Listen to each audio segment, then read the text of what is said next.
Goiás acelera com o maior programa de infraestrutura da sua história. 17 bilhões de investimentos até 2026. É obra para todo lado. E já tem muita obra sendo entregue. Pavimentação da GO 239 no distrito de Bandeirantes. Asfalto da GO 156 de Mundo Novo a Uirapuru.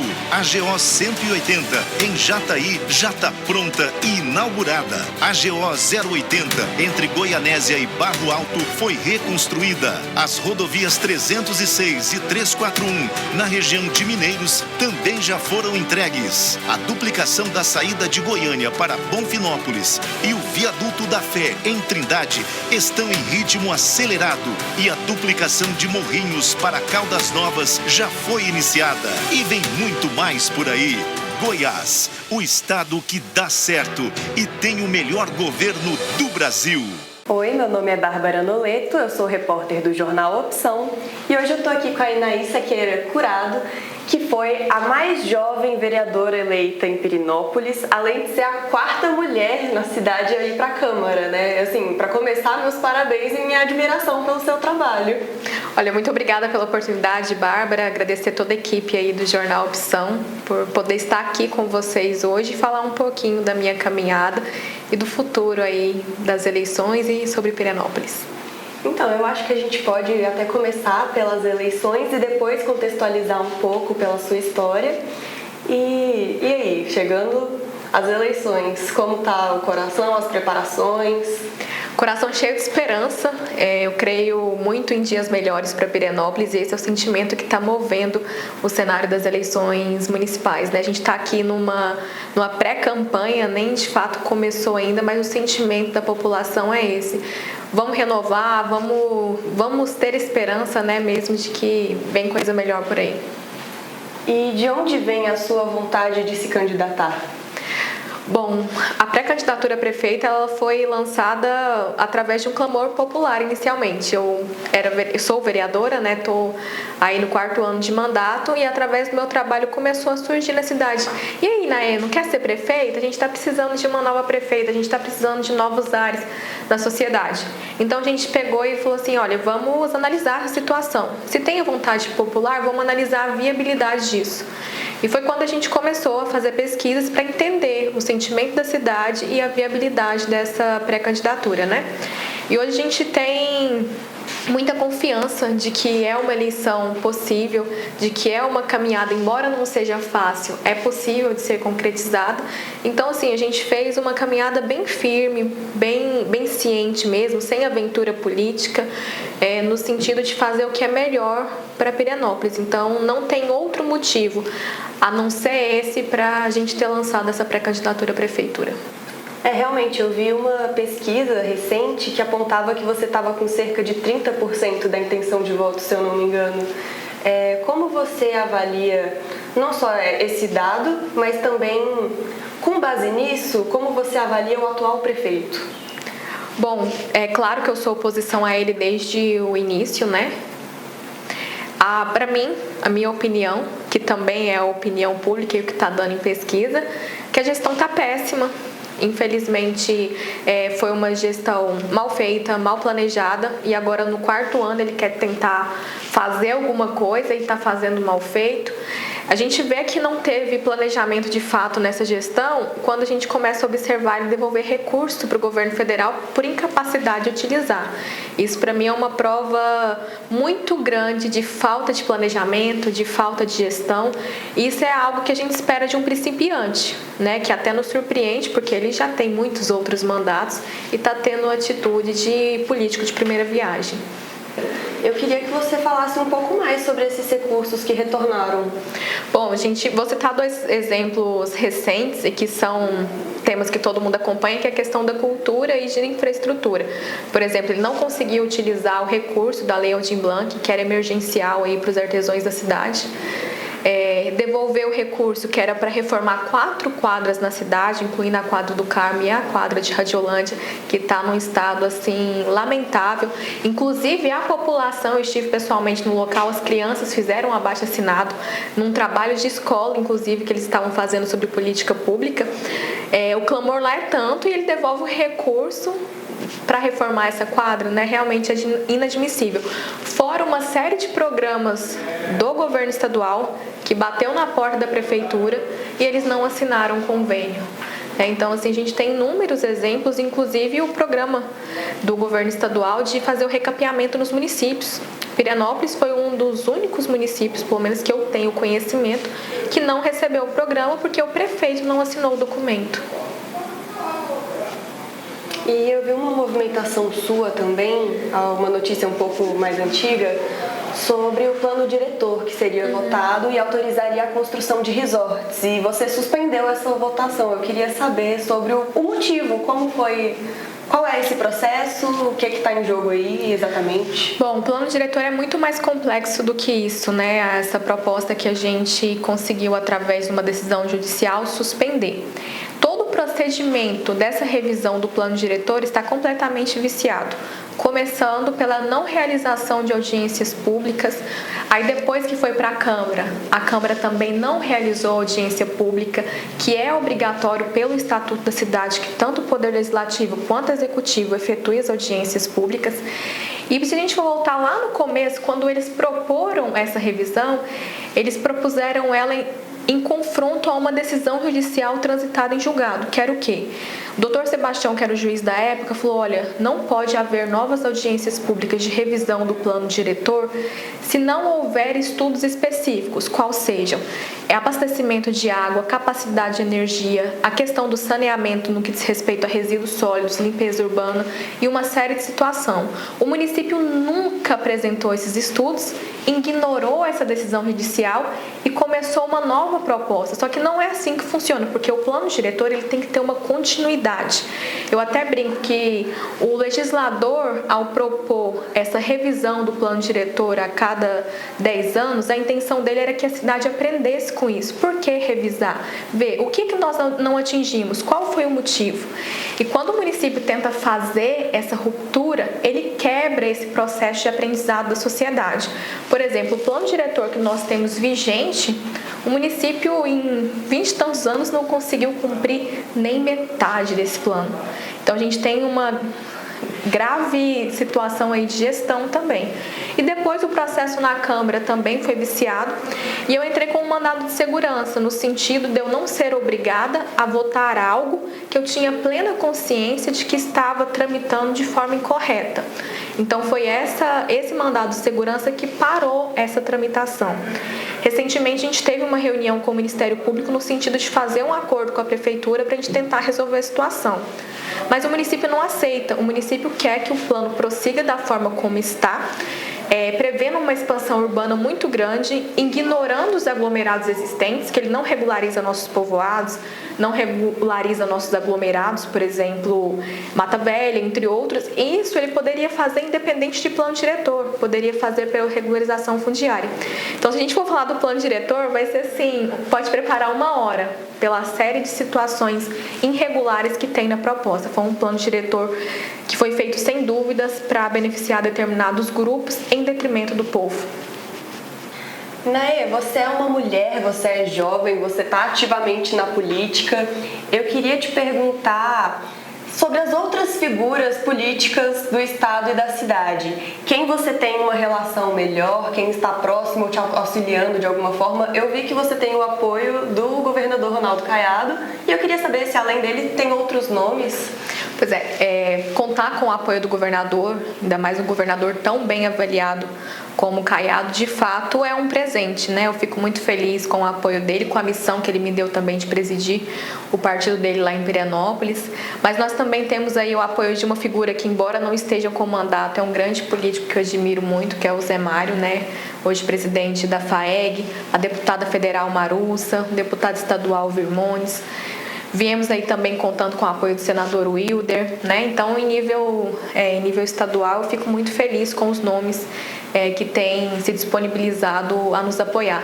O coronel Adailton também manifestou apoio passando inclusive o partido dele para vir como partido aliado nosso nessas eleições. Então, assim, são nomes de pessoas que têm trabalhado uma política muito semelhante à nossa lá em Pirenópolis, então eu fico feliz de contar com essas pessoas. Em nível nacional também, em nível municipal, perdão, nós estamos contando com pessoas boas que às vezes saíram da política lá atrás e que agora retornam por um sinal de esperança. Então, o meu sentimento em relação a isso é muito bom, porque nós estamos unindo pessoas boas, pessoas que trabalham, que não têm a política como profissão, porque o que mais me causa indignação na política é eu chegar no cara, o que ele é? Não, ele é político. Não, político de carreira. Não tem uma profissão, não tem uma formação, não faz outra coisa. Se perde o mandato, não tem para onde ir. Então, esse é o tipo de política que eu não gosto. Eu até já falei isso algumas vezes em outras reportagens. Eu tenho a política como a minha forma de ajudar a população, da forma que eu enxergo de fazer as coisas. A gente tem uma ação e consegue ajudar o máximo de pessoas possível. Mas a política não é minha fonte de renda. A política não deve ser a minha profissão, né? Então, eu pego isso muito como objetivo de caminhada.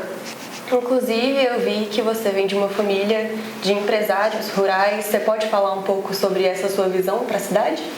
Bom, às vezes muita gente me interroga sobre a questão rural de Pirenópolis. O pessoal acha que Pirenópolis é só turismo, mas o turismo é a cidade. Nós temos outros povoados, que são 10 povoados, sendo um distrito, que é Lagolândia, que vivem quase que exclusivamente da atividade rural. Pirenópolis nós temos 200 mil cabeças de gado registrado, produz 14 toneladas de banana. Então, sim, tem toda essa parte rural que precisa de atenção, que está sendo bem esquecida. Então, a cidade abre um outro leque muito grande, que é algo que eu defendo bastante, que é o turismo rural. Eu acredito que o turismo rural, na verdade, é a minha aposta pessoal para esse pós-pandemia que a gente está vivendo, todas essas mudanças. Eu aposto muito no turismo rural, na crescente dele. E Pirenópolis tem esse potencial, que é aliar a atividade rural ao turismo, e o povo só tem a ganhar com isso. Inclusive, não só o pessoal de Pirenópolis, mas acho que os goianos, de forma geral, têm muito orgulho da cidade, né? De falar do quanto ela é bonita, das cachoeiras e tudo mais. Não, gente, Pirenópolis teve relevância nacional, berço da imprensa goiana. As notícias eram editadas em Pirenópolis para sair para o restante. Então, a importância que Pirenópolis tem para Goiás e para o Brasil é muito importante. Por isso que Pirenópolis precisa de uma gestão a nível de uma pessoa que realmente esteja dedicada pelo povo, não por interesses pessoais, pela cidade, pela tradição, pela cultura e pela inovação também, que a gente tem que aliar nossas tradições à inovação que precisa para melhorar a qualidade de vida do nosso povo.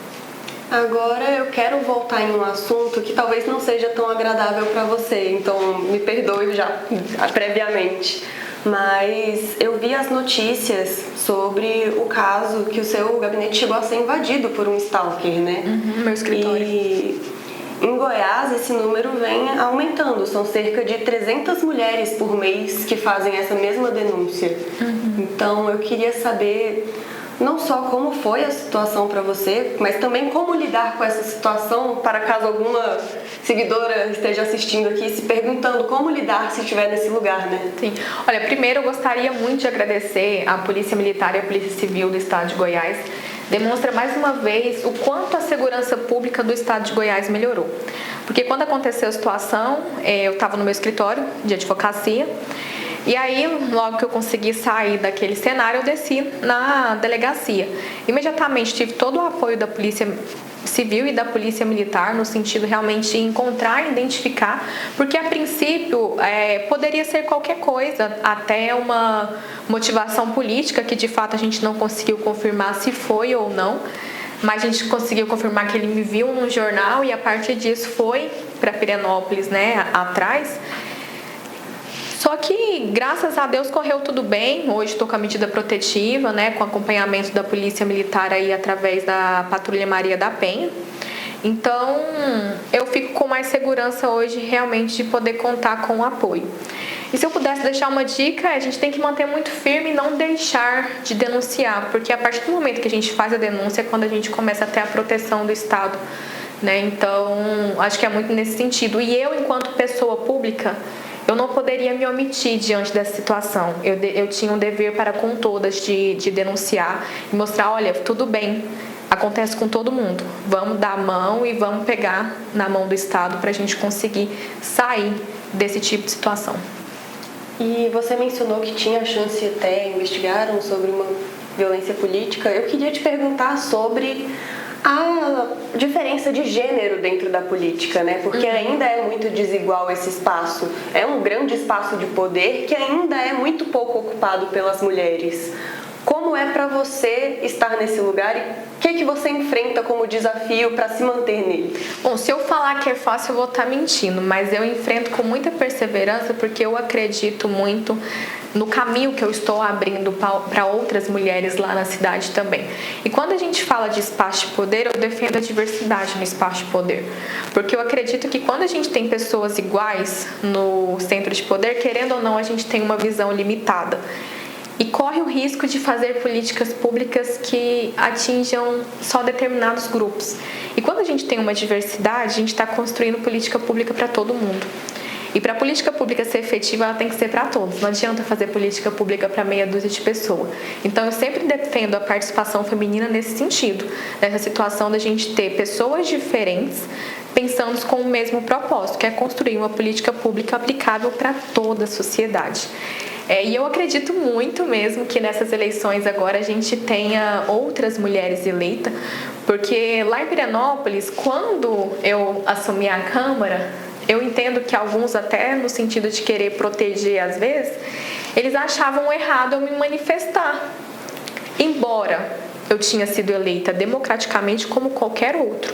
Então, o primeiro obstáculo que a gente teve foi esse. E agora, com essa pré-candidatura a prefeita, estou enfrentando diversas situações.